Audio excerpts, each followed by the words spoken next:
Thank you. My name is Stephanie Pacheco-McCrae, and I'm a member of the Denver Women's Commission. I would like to spend a moment introducing you to our first topic of the day, career advancement. Career advancement is the ability of an employee to reach higher levels of responsibility and compensation. This is commonly achieved through training and development and access to opportunities, both before and after one secures employment. Although there are many different avenues for moving ahead and may depend on the type of work you do, we know that advancement requires a mix of hard skills like academic or technical skills, as well as softer skills like communication and teamwork. Moving ahead also requires access to on-the-job experiences that expand one's skills. It also can depend on having a good network or mentors to help open doors. The ability for women to advance in their careers really does matter. First of all, it matters to the women and their families financially. Secondly, it matters to an individual's sense of fulfillment and satisfaction. And finally, it matters to the organizations where women work, since developing a workforce is a major way for organizations to grow. But the situation women face is not so positive when it comes to advancement. Women are underrepresented in education and training programs that lead to better paying jobs. When in jobs, women are promoted less often than men. We heard from Dr. Jandel Allen Davis today when she shared the statistics, and it's clear that fewer women than men ever find their way into senior leadership positions. And this situation has not changed in the past 25 years. Some of the major barriers to women being able to advance are due to organizational structures and practices that benefit men more than women. For example, women don't get as many choice work assignments that lead to advancement.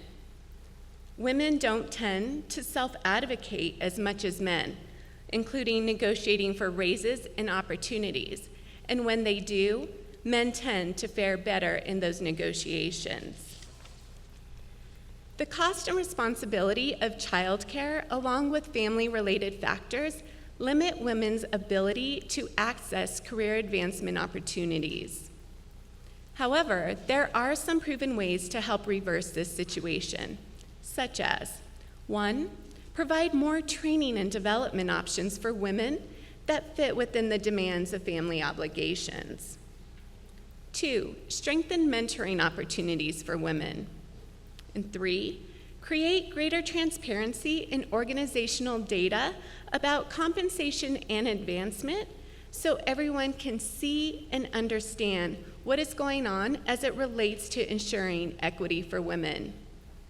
And 4, create accountability for managers to provide greater equity of opportunity for women. Thank you.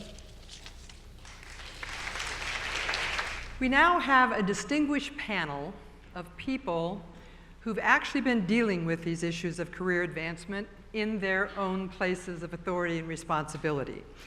Each of them will be sharing with you some successful strategies that they have used. So please join me in welcoming our panel to the stage. Mayor Michael Hancock, Ron LeBlanc of the City of Durango, Martha Burke, who has joined us from Albuquerque, New Mexico, Louise Maryland from the Women's Foundation of Colorado, Leslie Peabody from Goodwill Industries of Denver, and Shadana Sultan from the Rocky Mountain Indian Chamber of Commerce. So how the panel is going to work is I'm going to ask each member of the panel a specific question. They will then have 3 minutes to respond to that question. We'll go through each of the 6 panelists, except there went my questions. Oh, good.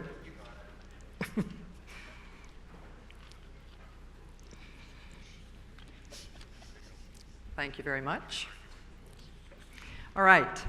Then I believe we'll have time to actually open it up to you to add additional comments of themes that you might hear during the panel.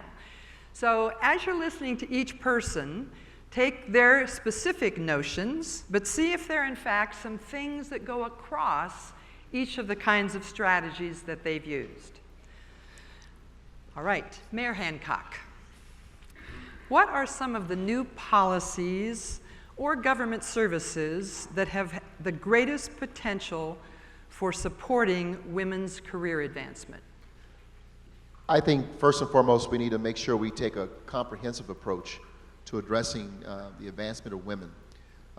I'm very proud of the fact that we are one of the first cities in the country to approve a sales tax to support access to quality early childhood education for all 4-year-olds in the city of Denver. And today, and we did that 10 years ago, and then we reauthorized it last November. And not only are we able now to provide access to early childhood education for all 4-year-olds, we are now reaching to 3-year-olds, and we're making it year-round. And so one of the barriers, of course, to advancement and opportunity for women is of course, childcare and the lack thereof, and quality childcare in particular. So making sure we kind of deal effectively with that barrier is first and foremost. Secondly, I think it's important that we make sure that women have access to decent, affordable housing, that women have access to mobility options.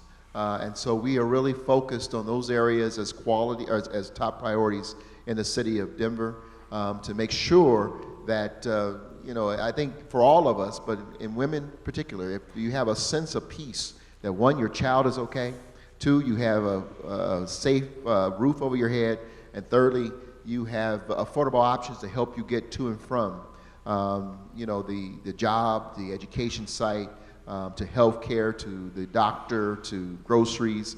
Those things are critical and paramount to the quality of life. And so as a city, we've been promoting those issues. And then finally, let me just say that I'm proud to work for a city that has 11,000 city employees. And today, if you look across our departments, you'll find police commanders, you'll find deputy chiefs of this department, the city attorney, who is only the second woman in the city's history to be appointed to that position. You'll find a Karen DeParco in charge of our HR, who's saying we can change how we recruit and bring about the innovations necessary to make sure we have equity across our city. Those are the things I think necessary, where we kind of model what is appropriate and what is right to create and to demonstrate equity throughout our system. I'm proud to be a part of that system in the city of Denver. Thank you very much, Mayor Hancock. I'm just going to underline one thing you said before we move on, which is everything you mentioned about early childhood education, both for 4-year-olds and 3-year-olds. For everything we've learned about brain development and nervous system development, if kids don't have that support at the beginning, the catch-up is nearly impossible. Thank you. Next, I'd like to turn to Shadana Sultan. And if you would please share with us some of the things that you've found as useful strategies for assisting Native American women with their career advancement. Sure. Thank you, first off, for the opportunity to speak today. And I'd also like to highlight and thank our leadership, Mayor Hancock, for putting the resources behind making these types of diversity events happen. So with that being said, there are a number of different things. First off, you have to take accountability and understand that you really are driving your future and your goals, and you have to be the person that decides that. I think all of us at some point in time throughout our career have come across people that don't agree with us, or maybe want to see you do well but not better than them. So you kind of have to make sure that you understand what your goals are and that you are in charge of reaching those goals. The very next thing, and one of the things that we do at the Rocky Mountain Indian Chamber, is we drive resources to benefit American Indian communities, and part of that focus is entrepreneurship, but a big component of that is career advancement. So we are helping American Indians across the board advance throughout their career. So this is very important to us. And so we always tell those people that come into the chamber that I come in contact with, one of the best resources that you can do is to get a mentor.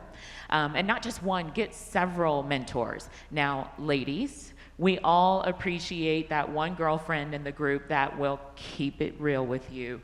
And they'll shoot it to you straight and say, those shoes are fierce, but your lip liner's a little off. So you need those types of mentors, and not necessarily just women in your career field. You also need to seek out men. You need to be able to seek out those people that can understand and cheer for you and know what your goals long-term are, but can also give you that candid feedback of maybe when you're not going down the right path, or maybe there are other opportunities.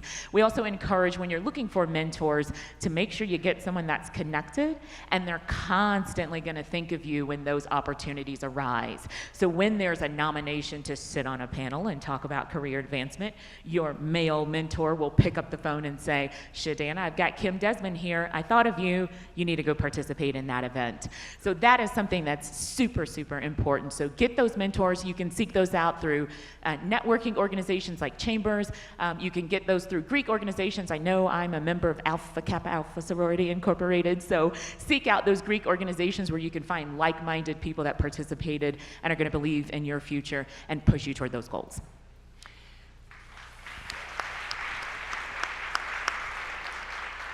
Shadana, I'm just going to ask you one follow-up question, because mentorship is so important. I'm sure in the Native American community, just like in my community, there are some women whose self-esteem makes it very difficult for them to take the first step to ask someone to be the mentor. Do you have a couple of examples of exactly how you coach someone who's a little bit too nervous to approach someone about being a mentor? Sure. I think within Native culture, just being like American Indian and growing up in a traditional home, first we're taught to give before you receive.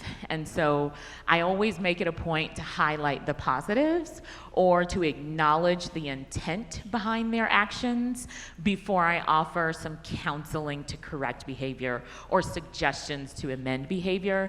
I think that makes, if you really emphasize that your intent is, and you understand that their intent is to get to a better place, and you acknowledge that, it makes it a little easier for your mentor to say, now listen, you probably don't need to implement that strategy, or maybe you've been headed down the wrong path. Let's turn it in a different direction. Thank you. Next, we'll hear from the city manager of Durango, Ron LeBlanc. My question to you, Ron, how can organizations best help women move into more executive and management roles? Thank you. I think I bonded with the mayor. He told me my lip liner is a little off. So I'm feeling a little self-conscious at the moment. I think when you're in a position as city manager or mayor, you have to follow quite a few state and federal laws.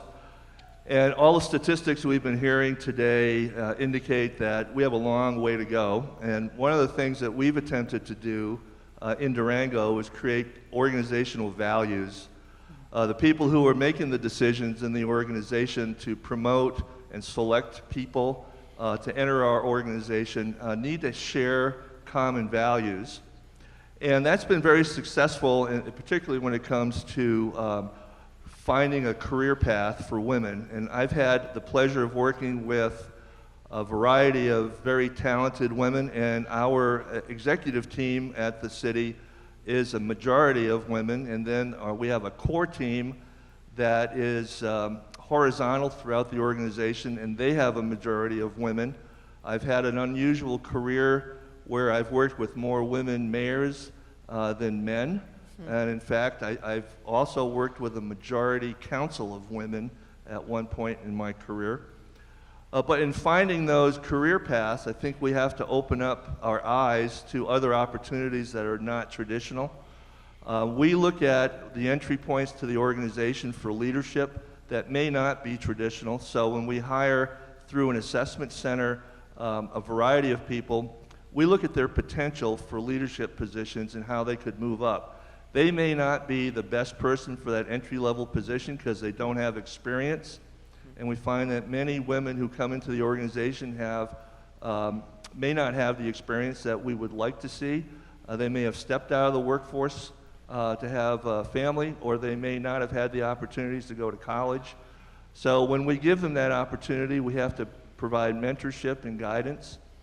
But with with the organizational values, it's not just the city manager or the city manager's office, it's the entire organization that's guiding their careers. So we're very fortunate in Durango that we were able to do this, and thank you for the opportunity. I'm going to ask you one follow-up question. You emphasized the importance of the organizational values. Could you just give us one or two examples of how you instill those values in the organization? Sure, I'd be happy to. In fact, tomorrow we have 2 days of training in communication. Some of our values are very common sense. Respect is the one I'll highlight, and teamwork.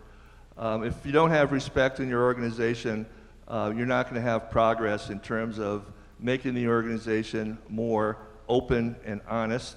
After all, doing the right thing is doing the right thing when no one is looking. So we stress ethics and we stress core values. Thank you, Ron.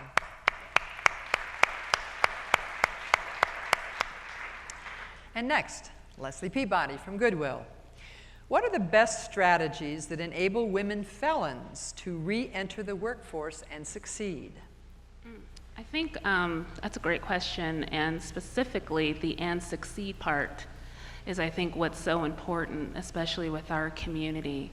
We already have a justice system, a correctional facilities that are already there where people are there in order to serve their time. They've already made the mistake. And I think what happens, especially around employment, is that we continue to make them serve their time even 10, 20 years after that offense. And so I think it's really important, especially as leaders, and if we are in that space or we're in that doorway, kind of what he was saying, to bring people into your organization, it's really important for us to question exactly what from a background is actually I would say aligned to that position, in lieu of, because someone has a felon, they are not employable at this organization or at this company. Really speak to and kind of question your own policies, and especially your job titles. I think for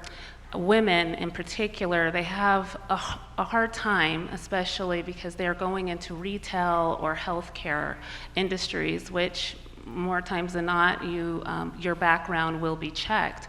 But again, I think as a community, we really need to start questioning some of that, especially within your organizations. Thank you very much. And I think Goodwill has a great track record in terms of employing felons, particularly women. Do you believe that Goodwill would be willing to offer services to other organizations here who might like to bring that as to part of their employment practices? Definitely, definitely. I am sitting right over here, so yeah, if you have any questions or want to connect within partnerships. I want to also add, one thing that Goodwill has used is a matrix. So depending upon the offense or exactly how many years it's been since that offense, that will actually determine what type of position you can apply for at Goodwill. And we also have an appeal system. I think it's really important to see what people or what individuals are already putting in place in order to become a viable or a true person within the community. So, thank you so much. Thank you.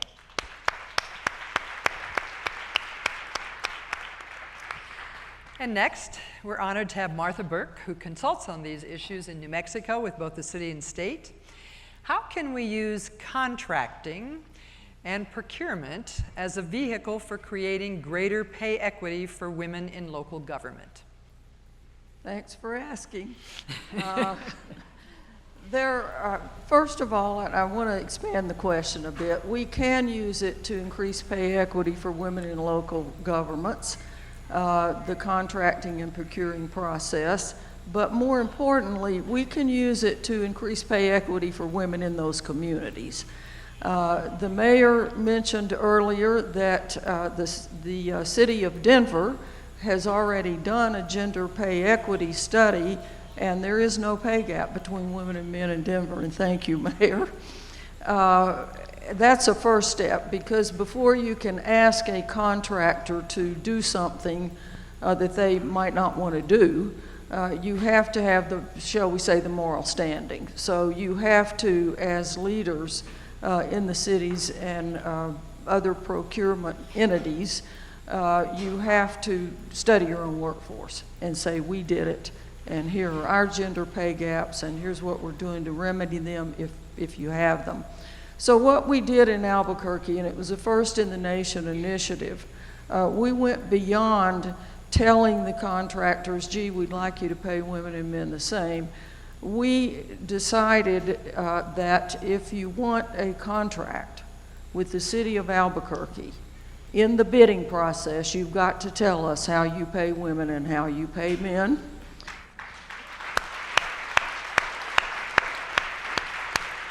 And if you are approaching equity in your pay in the job categories and their mandatory categories to be reported, then you are certified as gender pay equity compliant, and we will give you a 5% premium on the bid. Wow. So we did take a carrot approach rather than a stick approach. Now, we got a lot of blowback here. You know, what they say is that pioneers get shot in the back and settlers come in and take the land. So we're trying to take those arrows in the back and those bullets and help other entities, other governments, and I'm so glad to see so many mayors here because it can be done. And I do have to add, it is a bipartisan issue. I've never met a Republican woman or a Democratic woman that said, no, I don't want to be paid equally.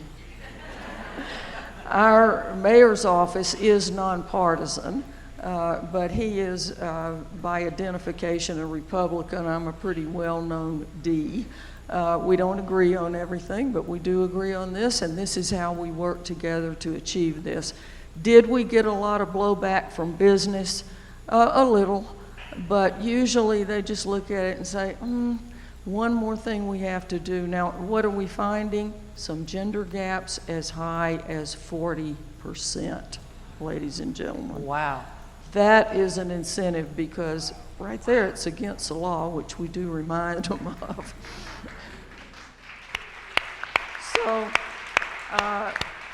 I never played basketball, but I now know what it's like to have a shot clock in my face. I don't want to run overtime, but I will say there are a lot of details about starting something like this, but we have shown and are continuing to show that it can be done. It takes everybody in a room like this. It takes leadership. First of all, the people at the top have to be dedicated to it. It takes good staffing. It takes advocates, because if the advocates in this room hadn't been preaching for 25 years on gender pay equity, the leader might have said, what is that? What are you talking about? Aren't women equal to men? The answer is no, but we're moving ahead as fast as we can run. Thank you. Thank you.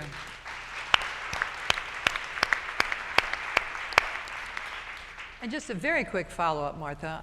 You focused, of course, on this in government contracting, but each of the examples you gave of how it works would equally work in the private sector, right? So an organization could push it upstream in terms of their commitment to pay equity equally as well. Absolutely. In the private sector, and I do consult with some pretty large companies who want to take a look at their own gender pay equity and require that of entities downstream that they do business with. First, of course, they've got to show leadership, and they're willing to do that. I will have to say that vis-a-vis the remarks that were made on video before this session started, what we are finding is that the more women on the boards of corporations that are doing business in our city and state, the closer they are to gender pay equity. The more women on the boards. I serve as the money editor for Ms. Magazine, and we did a short study of women CEOs, few though they are, in the Fortune 500, and the companies with women CEOs are also closer to parity on their boards, so it all counts. Makes sense. Thank you.